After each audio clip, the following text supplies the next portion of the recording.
Hello everyone, welcome back to Speaking Spurs and me, Kieran, talking all things Tottenham. And today we're going to talk about the 3-1 victory over Brighton in the FA Cup, which takes us nicely through to the next round for an away tie at Middlesbrough. If you haven't done so already, please subscribe to the channel. Don't forget to support them with a like and pop your comments below so we continue the conversation. So I'm here with you today to talk with a new haircut. It was a bit out of control before and I've had to wear a lot of hats in videos, which I didn't want to. So freshened up and ready to go. So, we'll talk a bit about the players and their individual performances, but I'll just mention beforehand the reason why Dyer was missing. If you'd have seen in the Chelsea game, he had some strapping on his thigh. That was for the whole of the game. So he's actually being saved for the Premier League games that we've got coming up. You know, we're almost playing like 3 in a week at the moment, so it just makes sense. And Romero was back anyway, so it was nice for him to get some minutes. Sanchez and Davies have been playing well. So no reason to replace them and force Dyer to play unnecessarily. So yeah, that's the reason he was out. So the players that he went with on the day, starting lineup, Hugo in goal, a back three of Sanchez, Romero and Davies. And then we had Emerson Royale and Region occupying the wing-back positions with Winks and Højbjerg in the holding positions, and then you had Morrison and Kane further upfield. And then we had some substitutions, which was nice to see. The new boys got a run out. So the game itself, you know, Brighton, they're never an easy team to play. And I still say if they had a decent striker, they would be an absolute weapon. I think they'd be much higher up the league. I know they haven't been as effective this season. I think a lot of teams are going through strange periods. The way I've been describing it to people is it's Graham Potter's beard. I'm telling you, since he's grown that beard, they've not been the same. But look, defensively, I think they're a little bit weaker than they have been at the moment. But certainly in midfield, they still manage to cause problems. You know, they play football really well. It was just a day where I think their playing out from the back didn't really work for them. It caused them a lot of problems. There was a lot of unforced errors on the ball, a lot of short passes, and because we press higher up the pitch now and our players are a bit more awake and hard working, I think we capitalised on that. And I don't think Brighton handled the pressure we put them under as well as they could. In terms of us, I thought we played fairly well. The players we had on the pitch did their job. Some players were a bit quieter, but we'll speak about why I think that was. But yeah, it was a deserved win. I thought considering the little break that we've just had, I thought we played very well. So I'm happy. So let's talk about the player performances and give you some player ratings. So Hugo Laurice, he comes away with a 7. Didn't really have much to do in the first half at all, but then in the second half there was the save from Bizuma's heavily deflected shot, and then the second Bizuma shot that was heavily deflected, he couldn't stop. He was just rooted to the spot there. That one was Romero went out chasing him. Bizuma made his way across the edge of the box, took a shot, and it deflected off the back of Højbjerg, who was trying to block it. Completely wrong-footed Laurice in. He made an important stop against Mopai. He come rushing out. Mopai kind of fluffed his decision. He could have played the ball across the box, decided to take the shot himself under pressure from centre-back and Laurice, and just kind of scuffed it straight into Laurice's midriff. And then there is the late save against Danny Welbeck. So all in all, solid display from him. Nothing incredible, but, you know, no mistakes. So 7 for him. Sanchez also comes out of a 7. I thought, you know, he's been solid enough at the back. And it was nice to see him back on the right side of the 3 centre-backs. We know the last few games he's had to play centrally, which has created a couple of problems for him, but nothing too much. In case you haven't realised, Conte is a fan of Sanchez, so don't expect him to be going anywhere anytime soon. But I think Sanchez on the whole has improved underneath Conte. He seems more confident, he makes less mistakes, and I think a lot of it comes down to regular playing time. Like our centre-backs, one of the problems that I feel we've had is there's been way too much rotation at the back. So people like Sanchez that came in as a youngish player, a high fee, he spent a lot of time in and out of the side or playing alongside players that are being rotated, never been able to really get settled. And I think I think this is the time for him to settle, but it depends what Conte's going to go with, because obviously with Dyer coming back in and Romero, I expect that Sanchez will play and Davies will be the one to miss out. But I don't really think Davies has done much wrong either. I think in an attacking sense he's really helped us, but because he has that left back awareness when he's playing left side of a centre back three, works really well. So moving on to Davies, he also comes out of a 7. I thought he was good at the back as usual. He actually started getting forward again in this game to support the attack, which is something we haven't seen him do of late. When he first started playing as a left-sided centre-back, he had a lot of freedom. But then I think where we've had tougher games, obviously we had 3 against Chelsea. I think in the bigger games with teams that really press onto us and play with the ball, I think that's meant he's had to sit back a bit more. But, in this game he got a little bit more freedom, so a 7 from him. Welcome back, Romero. He comes away with an 8. Made a crunching tackle early on against Lamptey, and that really got the crowd going. Everyone was behind him on that. Solid game really from him. I feel like he's got good timing, good awareness. He's good on the ball, which helps us. He came off with about just over 10 minutes to go with cramp, so I don't think that's anything too serious to worry about. At the time when he pulled up, I was a little bit worried, and I was like, oh, he hasn't been rushed back from injury, and now he's going to be out again. But it looks like that one's okay, nothing more than cramp. And it was nice to have him back. I'd have preferred if he was at the back with Dyer as well, but we got the victory, so I'm not overly bothered. The only thing about Romero that sometimes does make me worry is where he's a bit younger and inexperienced, he has a habit to press at times when he doesn't need to. He loves rushing out of his box to try and cut down danger out early, which I don't mind, but at times if the other defenders aren't quite on the same wavelength, it can leave us in a spot of bother. But on the whole, really impressed with his performance, and I love the way he's so good on the ball for a centre-back. It is a massive help to us. It gets us moving again. Sometimes he completely bypasses those central midfielders, but it gets us moving very quickly off the back foot and quickly onto the attack, which is something Conte obviously likes. He loves to hit teams on the break, so it was great to have him back. Emerson Royale comes away with a 7 as well. There's a lot of 7s in this squad today. He found lots of space down the right-hand side. Obviously, his attempted cross ended up in the back of the net, but it was a great surging run. He absolutely bombed it down the right-hand side, dragging the defender with him the whole way, hesitated for a second whilst he looked up, drove again down there, took his cross, which was there, then deflected into the back of the net. But, that'll do wonders for his confidence. I mean, it's not about how you get the goals, it's just the fact that, these things go in. Now, in terms of his deliveries, they've not been great. We won't know whether this one would have been any good. Where he was running down, Son and Mora were just breaking into the box as he attempted the cross. So whether that would have been a decent cross or not, who knows? It might have been a typical Emerson Royale cross that doesn't benefit us at all. But, I think he is getting better with game by game. Conte was actually speaking about him after the game, saying that he's a good player. In fact, you know what? I'll just talk about it all afterwards. What Conte said, I've got a little bit on what he said, so we'll just leave that for now. Region only comes away with a 6, however, on the other side. Like Royale, had loads of space to get down his flank, but just a bit sloppy again in his delivery. There wasn't really anything, no final product, which has been a theme of Region now, and I feel like I'm kind of getting bored of saying it. But defensively, he does his job. He's got loads of pace, so it gets us down there. When he's making simple passes to move the ball on, fine.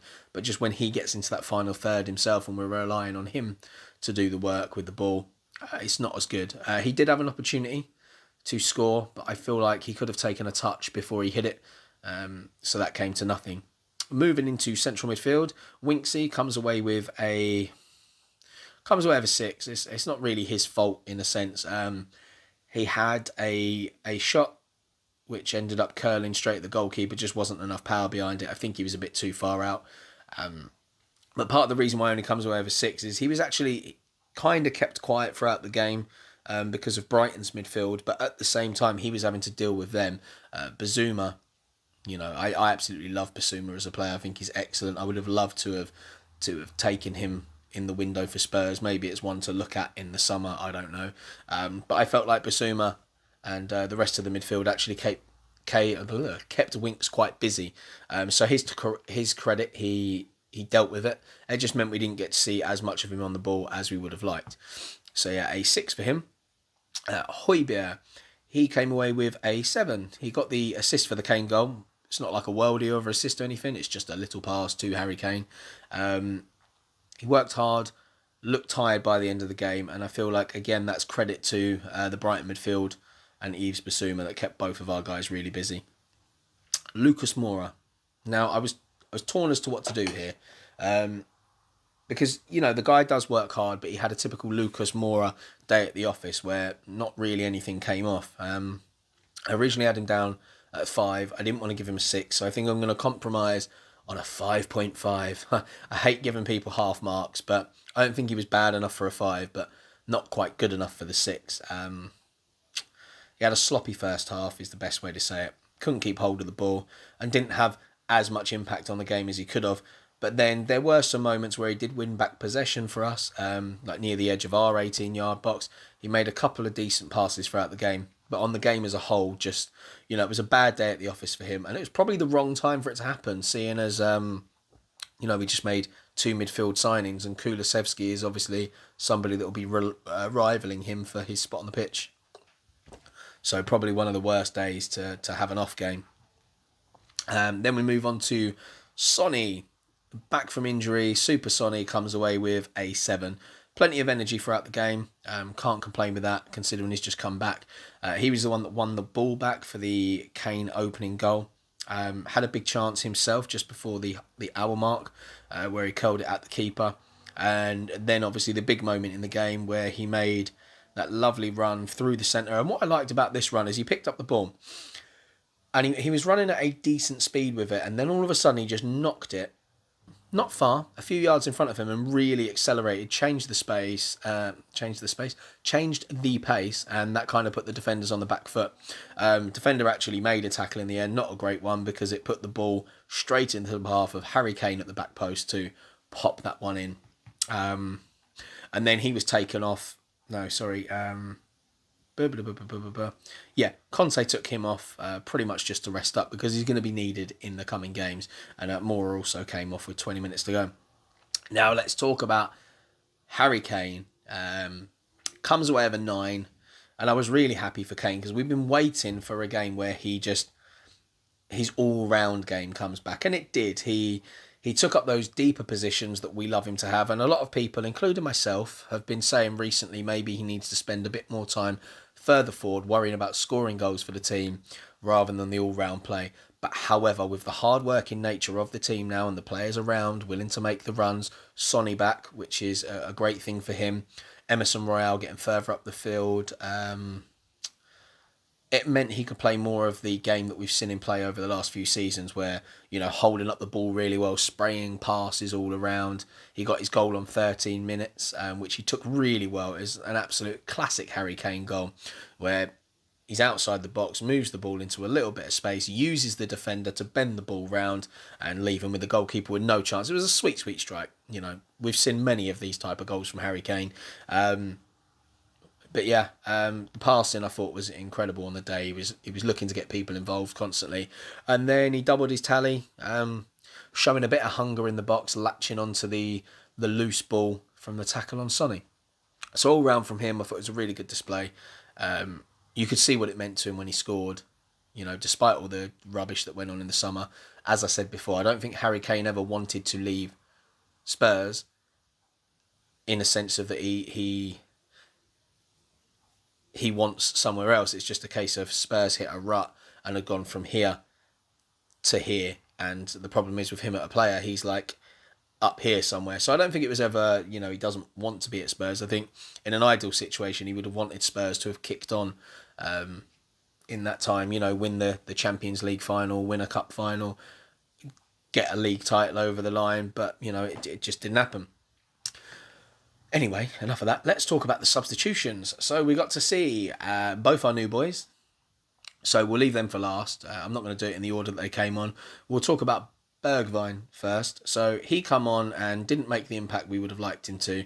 He absolutely skied his effort over, ran onto it, hit it too hard, leant back. wasn't under any pressure either. Probably even had time to take a touch and compose himself, but no, ran onto it and blasted that one over the bar. So he only gets a 6. Rodon had to come in to replace Romero when he come off with cramp. Did his job when he came on. Comes away with a 6. Didn't have too much to do, if I'm honest. Who else? Doherty came on. Can't really give him a mark. He came on so late. It was just to replace Royale. Wasted a bit of time. And let's talk about the new boys. So Kulasevsky came on. Got a little bit more game time than Bentancur. He comes away with a 6. He made some nice movements. We can see that he's not going to be a rapid winger by any stretch of the imagination. So he had the chance where he set up Bergwijn that was blasted over. He also set Harry Kane up for a chance on the edge of the box, which Harry Kane blasted over. You can see that he's very dominant on his left foot, which meant because he was out on the right, he kept cutting inside, which was quite predictable. But the good thing about him, compared to someone like Bryan Hill, okay, so Bryan Hill is quite lightweight, more like a David Silva-esque type of player.